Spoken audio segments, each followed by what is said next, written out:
You may know how to take rejection. The majority of men that most women deal with do not. Yeah. And you are accountable for that as well. Because I don't got time to figure out which white people are nice, which white people aren't racist, or da-da-da-da-da. I have to go on the actions of the group. Right. The group as a whole and the history of that group as a whole tells me that they are a danger to me and they are not to be trusted. Right. And if you can understand that as a black man and your stance towards white people, then you should absolutely be able to understand women's stance towards you. It's not a war on you waged by women. Actually, the war get a little thicker when we start talking about it from the perspective of a woman and the greater society of racism and white supremacy being waged against black people, and then the patriarchal society being waged against women. So they have to deal with two elements. One of those elements we don't have to think about, and honestly, we're perpetuated. And it's perpetuated against us young to look at women as objects. Right. You know, to look at women only through the lens of a sexual desire. I can agree and with not that. as the human being that they are. That's fair. And when you understand how to deal with women on a human level, you understand how much women will enrich your life. Agreed. Amen. Amen. You want to turn it up a notch? Yeah.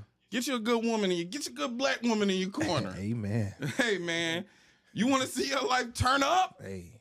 And see, this is the thing though. It's a privilege, bro. It's a privilege. You know what I'm saying? We often disregard the power of our black women. The spiritual essence that they're gonna bring to things. The knowing, the seeing, you know what I'm saying? Also too, imagine it. They have to be hyper vigilant because they have to be constantly scanning the room, making sure that they're in a safe situation. Absolutely. You know what I'm saying? When we think about these kids who were clearly in Louisiana having the time of their fucking life because they graduated, and we think about white people's reaction to black joy. Oh yeah, that's It's not about civility. It's not about decorum. They don't like to see us happy. that's what it is. Now, how often are women just having a good time, and here come a nigga trying to ruin their fun? Yeah. Let's just be honest. You can call it pandering, but if I was up here caping for white women, you wouldn't even mention that word. Yes, If I was up here caping for Hispanic women, you wouldn't even call it pandering. Only when we take pride and show love to black women do you call it pandering. Get your motherfucking mind right. Solutionary's Maj Toure here. That was, I don't know who he is. That clip right there is becoming super viral because of the obvious pander. That's what that is. Let me stop real quick, guys.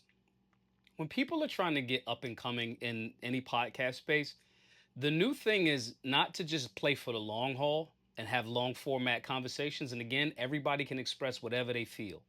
But a lot of times what happens is people just say the most outlandish shit that A, will get them attention. I'm making a video about this clip right now. As well as they're going to pander to their base. Every so-called side of the political aisle, and even though the conversation isn't necessarily about politics, this person is obviously, I would assumption that this person's on the left. What the left does is pander to people. The left panders. They go, you're oppressed as a woman. You're oppressed as a black person. You this, that, and the third. The problem with that is it removes legitimate systemic issues and makes it seem like everything is a systemic issue. Or on the right, you have people that say you're never a victim. And that's not true. Gun control literally was started to make sure black people ain't had a means to defend themselves. That's just what happened. That is a systemically racist thing. So you can be objective and call right up the middle, but that's not what a lot of these podcasters do now. They want to boost their ratings. They want to cement their status. They want to virtue signal and say, hey, this is what I'm about. Now, I'm not saying showcasing what your virtues are about is a bad thing. However, at the same time, when you're talking about the women, and then you say, oh, but the niggas, you automatically, because most people associate the word nigga with black people, you automatically canceling out black men. So you're sacrificing your male following, right? Specific, or the ones that's leftist and super fake feminist and all of that. You sacrifice a strong, more conservative men that are about accountability because the women spend money. The women going to tap in. I learned that when I worked at Foot Locker. The moms was coming to pay for things. Or even if dad gave mom the money, mom's going to make that decision with the money. And dad is at work, right? So This is what literally this is. And he's getting called pander. He tried to defuse the bomb in the beginning, towards the middle, talking about you can call it a pander. Yeah, we're going to call it a pander because that's what the fuck it is. There's a few people that promote themselves as pro-black and they do this. They say they're for black people, but they don't want accountability. Now, mind you, this is in relation to there was a celebration by a bunch of graduates, young people graduating, and they was turning up, turning up. Do I think it's my taste? No. However, I also understand that young people generally are stupid and they play around a lot, and that's their way of celebrating their situation. So I think that some pundits on the right start making it a race-based narrative because their following is gonna say, see, the blacks are animals. They don't have low IQ, whatever little phrase they're gonna do. But just that's exactly what this dude is doing. Oh, see, the white people they hate all white. Which white people? All of them? Which ones? The one that stopped Lil Wayne from dying when he shot himself in the chest? That white dude? This collective mindset that somehow every single group of people is horrible can be debunked with just some sort of like historical understanding. When the Moors in Spain were civilizing and dominating and damn near fucked Europeans out of existence, was that necessarily the most righteous thing? No, it wasn't. It was conquest. It's just what it is. This also doesn't mean that black people don't have systemic issues that they deal with. The outcomes, again, of gun control, charging, possession, of simple possession of a firearm for a supposedly constitutionally protected human right, the outcomes are clear. Black and brown people are impacted by that racist practice more than anything else. That does not mean that every single white person is running around going, we don't want you to have a gun. Most white people right now is thinking about how to fucking pay for the price of eggs. So what happens with these types of podcasts, or not just him, I don't know the brother, this is not a diss to him, but what he's saying is 1000% goofy before we even get to, and we'll get into that, before we even get into him talking about somehow this is black men's fault. But these types of podcasters say stupid shit like this to generate a quick little buzz and energy and people go tap in and it's like outrage marketing. If I say something outlandish and stupid, some people will defend it and other people will talk about it. And those people that will defend it or agree with that stupid shit, when I make content about it, it exposes it to my following. And some of you that are stupid will agree with him.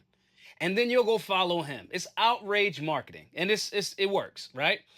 My job is to talk about these things and give y'all solutions. Here's the solution before we even get to the solution, a few things. One, guys, our work is at BGM and the Solutionary University. If you're talking about healing, working together, of any background, having personal protection, fighting against the racist practice of gun control, becoming more in shape, because health and fitness is a big thing. A lot of people, black people specifically, have high blood pressure, high cholesterol. Hit the link in the bio, sign up for a Solutionary 9 membership so we can present the plan and the routine that we have for these solutions. Anyway, our work at BGM and the Solutionary Lifestyle is solving the problems and strengthening our communities. That's it. When you get help from different types of people, if you're white and you believe that all of the black people are evil and then a black person helps you, that collectivist mindset has to die. Or you're stupid. You are making an emotional commitment to staying wrong. That's what bias is when you're presented with new information. Making an emotional commitment to staying wrong.